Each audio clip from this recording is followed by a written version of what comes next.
ప్రభునందు ప్రియమైన శ్రోతలకు వందనములు. ఈ పోడ్కాస్ట్ కార్యక్రమం నాకు స్వాగతం. మీ అందరి కొరకు ఈ కార్యక్రమమును ప్రసారం చేయుచున్నాం. విని దైవాశీస్సులు పొందుకోగలరు.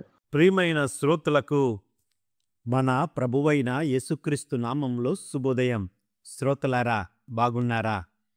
మీ కొరకు ప్రతిదినం ఫీబా ఇండియా పక్షముగా ప్రార్థన చేస్తూ ఉన్నాం. రండి, ఈ ఉదయకాలము దేవుని సన్నిధిలో వాక్యాన్ని ధ్యానము చేద్దాం. ఆరోగ్యకరమైన జీవితము మనము జీవించాలని, నర్చరింగ్ హెల్దీ మైండ్తో కలిసి మనం బ్రతకాలని దేవుని వాక్యం ఈ వారం రోజులు మీ మధ్యన చెప్పడానికి సిద్ధపడుతూ ఉన్నాను.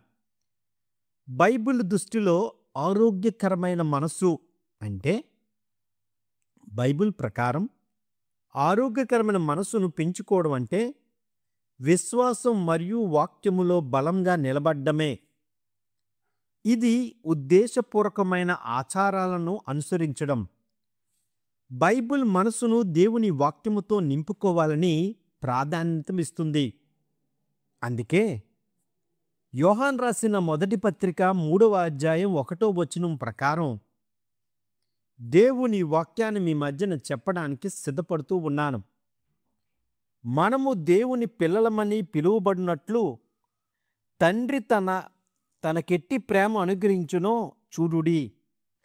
మనము దేవుని పిల్లలమే, ఈ హేతువు చేత లోకం మనల్ని ఎరుగదు. ఎలయనగా అది ఆయనను ఎరుగలేదు. ప్రియమైన వారలారా, బైబిల్ మనస్సును దేవుని వాక్యంతో నింపుకోవాలని ప్రాధాన్యమిస్తుంది. కీర్తనల గ్రంథం 1వ అధ్యాయం 2వ వచనం ప్రకారం, అదేవిధంగా యెహోషువ 1:8 వచనాల్లో రాత్రింబగలు వాక్యమును ధ్యానించమని చెప్పబడినది. ఈ ధ్యానం మన ఆలోచనలు రక్షించడమే కాక దేవుని సత్యముతో సరిపడే మనోభావాన్ని పెంపొందిస్తుంది. దినదినం దేవుని వాక్యముతో మమేకమవ్వడం ద్వారా మనము లోకపు దృష్టిని మార్చగలిగే విషయాలను, ఆందోళనను జయించగలమని, ఈ విధంగా మనము దేవుని వాక్యమునకు మించిన శాంతిని అనుభవించగలుగుతామని ఫిలిప్పీలకు రాసిన పత్రిక 4:7లో దేవుని వాక్యం తెలియజేస్తుంది. శాంతియుతమైన మనస్సు ఆరోగ్యం మరియు సుఖశాంతికి అవసరమైనది. బైబిల్ దేవుడే శాంతి యొక్క మూలమని బోధిస్తుంది.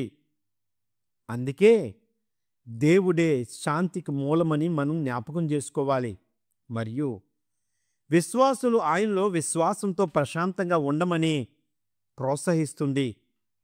సామెతలు 3వ అధ్యాయం 5-6 ప్రకారం, యెహోవా మీద నీ హృదయము అంతయు నమ్ముము, దేవుడు సౌభ్రాతృత్వముపై విశ్వాసం ఉంచడం ద్వారా మనము మన ఆందోళనను ఆయన చేతుల్లో ఉంచి ఆయన పరిపూర్ణ యోచనలో బలాన్ని మనం పొందుతామని దేవుని వాక్యం తెలియజేస్తుంది. అందుకనే ఆరోగ్యకరమైన మనసును పెంపొందించేందుకు బైబిల్ దృష్టిలో కొన్ని ఉపయోగకరమైన విషయాలు మీ మధ్యన చెప్పి ఈ ఉదయకాల ధ్యానాన్ని నేను చెప్పడానికి ఇష్టపడుతూ ఉన్నాను. దినదినం భక్తి జీవనం మనం గడపాలి. వాక్యమును చదవడం, ప్రార్థించడం చెయ్యాలి. ఆలోచనలు కాపాడుకోవడం, నెగిటివ్ ఆలోచనలకు స్థలం ఇవ్వకుండా మనం బ్రతకాలి. కృతజ్ఞత భావం పెంపొందించుకోవాలి. దేవుడు చేసిన దయకు కృతజ్ఞత చెప్పడం నేర్చుకోవాలి. క్షమాపణ గుణం మనలో ఉండాలి. ఇతరులను క్షమించడం ద్వారా మనస్సుకు శాంతి పొందుతుందని గ్రహించాలి. సేవా జీవితం అలవర్చుకోవాలి. ఇతరులకు సాయం చేయడం ద్వారా ఆనందాన్ని పెంపొందించుకోవాలి. ఆధ్యాత్మిక సంఘంలో భాగమవ్వాలి. విశ్వాస బలాన్ని పెంపొందించుకోవాలి. ప్రియమైన వారలారా, ఇవన్నీ మనం చేస్తే మన జీవితం పరిపూర్ణత, ఆనందం, ఆత్మకు శాంతి పెంపొందించబడతాయి. మన జీవితం దేవుని ఉద్దేశముతో నిండి ఉంటుంది. అందుకనే దేవుడు ఈ ఉదయకాలం 7 అంశాల ద్వారా ఈ వారం రోజులు మీతో మాట్లాడడానికి సిద్ధపడుతూ ఉన్నాడు. మొదటిది, know your identity in Christ. దేవుని దృష్టిలో నీ గుర్తింపేమిటో, క్రీస్తులో నీ గుర్తింపేమిటో తెలుసుకో. యోహాన్ రాసిన మొదటి పత్రిక 3వ అధ్యాయం 1వ వచనం ప్రకారం మన జీవితం ఎన్నో సమస్యలు మన మనసును కలతపరుస్తూ ఉన్నాయి. ఎందుకంటే మనం ఎవరో మర్చిపోతూ ఉన్నాం. కానీ దేవుని వాక్యం చెబుతుంది మనము ఆయన బిడ్డలమని, మనము ఆయన సంతానమని.